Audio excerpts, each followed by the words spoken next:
actually just on RT's Crosstalk this morning, which is why I have the button down. And it was a great pleasure and a great honor to be with Peter Lavelle and to be on RT's Crosstalk once again. And we talked about the media and Donald Trump in the 2016 election, and it was fantastic. So I will definitely share that segment when it's up on YouTube. But if you saw me on RT on the channel, I was on Crosstalk with Peter Lavelle, and I'm a big Peter Lavelle fan, big Crosstalk fan, and a big RT fan. I am also a fan of Tim Black, and I was on Tim Black's No Sellouts last night, Monday, like I always am every Monday. I love Tim, and please subscribe to Tim Black. The No Sellout segment is below. I will get you the RT link, my latest appearance, when it's up on YouTube. GOP elector pens op-ed announcing plan to buck Trump. So the Republican establishment actually didn't want Trump. We all know this. The Democratic establishment that colluded with the media, and I talked about this today on RT, but we know from the WikiLeaks DNC emails that Debbie Wasserman Schultz was forced to resign, as did 4 other Democratic officials. Donna Brazile was forced to resign for sharing questions with Hillary Clinton. John Podesta had dinners with journalists from the Washington Post, the New York Times, MSNBC, CNBC. Chuck Todd hosted a dinner for John Podesta. So there was intense media collusion. New York Times journalists, several of them, actually gave Hillary Clinton's campaign articles to edit. That's in the WikiLeaks Podesta emails. I'm going to go ahead and read you a little bit of this elector. So there are a couple electors in the Electoral College who say, well, we're not going to give Trump the election, and we're going to try to give it to Hillary. That is not only disingenuous, it makes absolutely no sense for a bunch of reasons, but I'll get to. GOP elector pens op-ed announcing plan to buck Trump. The long-shot campaign to convince the Electoral College to deny Donald Trump the White House got a boost Monday night when Republican elector from Texas called on his party to follow his lead and dump their nominee. In an op-ed published in the New York Times, Christopher Supron said his decision wasn't about policy, nor was it about Trump losing the popular vote, which is completely irrelevant. Both of them went in to Bernie Sanders, Jill Stein, Donald Trump, Hillary Clinton, Gary Johnson. Everybody knew they had to win the Electoral College. But instead, Supron wrote it was about having to cast a vote for somebody who, quote, who shows daily he is not qualified for the office. Well, President Obama met with Donald Trump. There hasn't been any scandals associated with Trump. You could disagree with him on policy, but to simply say that he's not qualified for office as if 2 FBI criminal investigations were qualifications, that is just makes absolutely no sense. But I'll read you actually this guy's op-ed. So the New York Times that actually had journalists give the Hillary Clinton campaign or Clinton's campaign articles to edit. Why I will not cast my electoral vote for Donald Trump. I voted for Bernie Sanders, so I'm not a Trump supporter. But I find the fact that people are pretending to disagree with Trump, even though he essentially stood for and stands for Republican policies. So this guy's a Republican. He probably should switch from the Republican Party to the Democratic Party, or maybe, who knows? He's not a Republican. Even though he says he is, at least not in terms of value system, because Trump doesn't deviate that much. If anything, he is becoming a mainstream Republican. I can get to that also. But okay, Dallas. This is the guy's op-ed, why I will not cast my electoral vote for Donald Trump.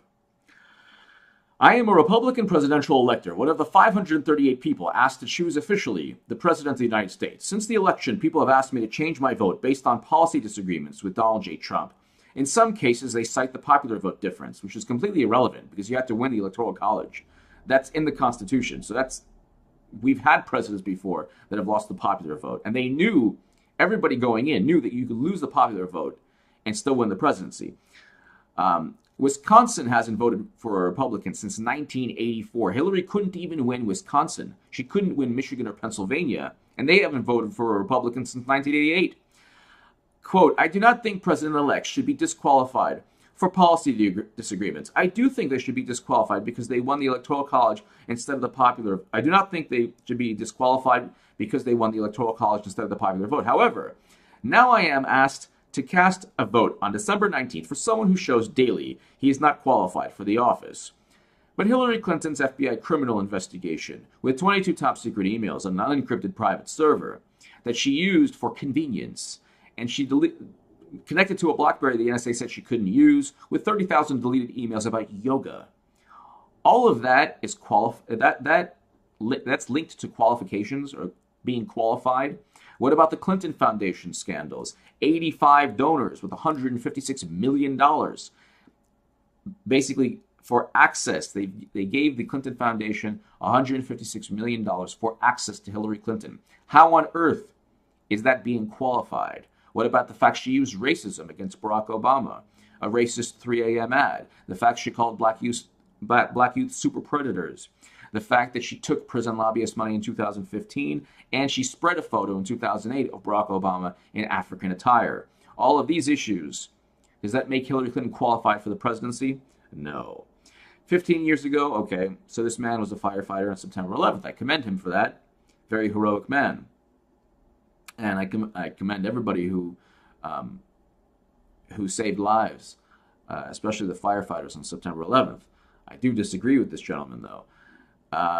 He brings up 9/11, and then he says, George W. Bush is an imperfect man, but he led us through the tragic days following the attacks. Okay, the neoconservatives at that time basically dictated foreign policy. Trump went into Iraq, said there were weapons of mass destruction. There were no WMD. Then he engaged in regime change, which, by the way, Bush said he wasn't going to do when he was running in 2000. Half to two-thirds of all the Americans killed and wounded in Iraq and Afghanistan were the victims of IED blasts. We've had over 50,000 wounded in combat, Americans wounded in combat. We've had over 1 million of the 2.5 million Americans sent to Iraq and Afghanistan and throughout the Middle East injured. And this gentleman is bringing up George W. Bush as an imperfect man, but he led us through the tragic days following the attacks. His leadership showed that America was a great nation. What the? His leadership showed that America is a great... George W. Bush's leadership? This guy won't vote for Trump? And he's saying how great Bush was? Are you kidding me? This is the New York Times, the public relations firm for the Democratic establishment. So the guy says he's a Republican, and he's writing for the New York Times. Fine, no problem at all. I'm progressive. I voted for Jill Stein, or whatever I am. I don't know what I am. But I voted for Jill Stein. I wrote 200 articles for in The Hill, the Huffington Post, and Salon for Bernie Sanders. And now I'm writing also for the Daily Caller. So it doesn't matter who publishes you. But this guy's value system is all over the place. He won't vote for Trump because he's not qualified. But Bush was fantastic. Even though George W. Bush led us into these counterinsurgency wars that we're still in, and he created the vacuum, a political power vacuum in Iraq and Afghanistan, completely led to Syria and all the other issues we face with ISIS around the world. That was also the last time I remember the nation united. I'll just, you know what, I can go on forever with this guy's article, op-ed, but George W. Bush is an imperfect man, but he led us through the tragic days following the attack. His leadership showed that America was a great nation. That was also the last time I remember the nation united. I watched Mr. Trump fail to unite America and drive a wedge between us. Are you joking? George W. Bush united the nation. Bush, Cheney, Rumsfeld united the nation. Torture, waterboarding, that all started with Cheney and Rumsfeld. Not sure if the author of this op-ed understands this. All the issues that we face started with Cheney and Rumsfeld and Bush pertaining to what's going on in the Middle East. Mr. Trump goes out of his way to attack the cast of Saturday Night Live for best. So what? I defended Saturday Night Live last year for the ISIS skit, but who cares if he goes after? Who cares if he goes on Twitter and tweets up a storm? The journalists do. Who cares?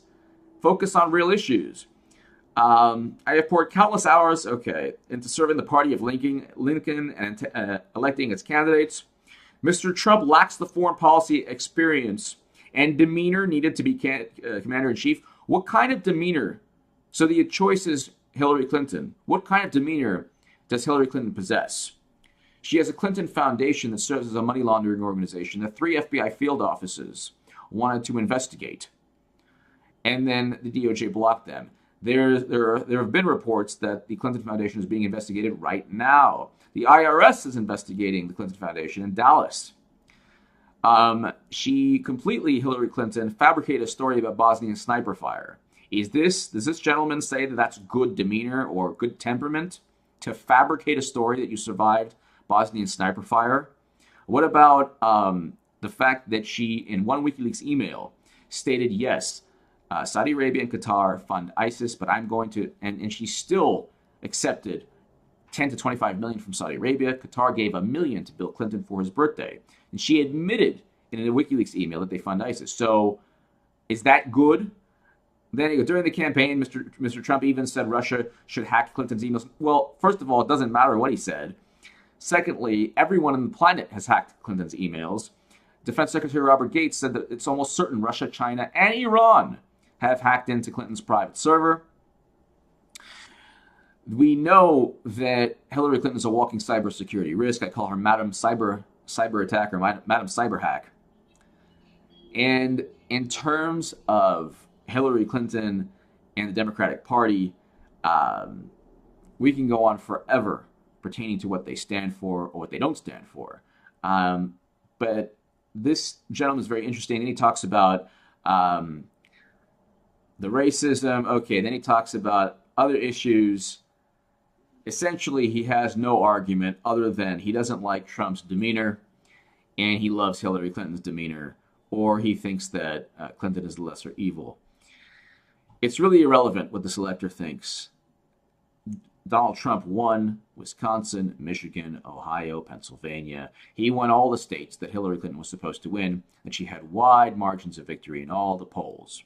He did so because he had a message. Whether or not you agree with the message, that's one story. Hillary Clinton stood for nothing. Bernie Sanders stood for all the messages that Donald Trump tried to champion and more. Bernie Sanders would have won, but the DNC cheated Bernie. He would have destroyed Donald Trump. Now this elector is trying to cheat Trump. So in our political system, we're always trying to cheat people. And there's always a power grab. And you always have public relations firms like the New York Times giving a voice to people who say, yeah, I'm an elector, but I won't go with the Electoral College, which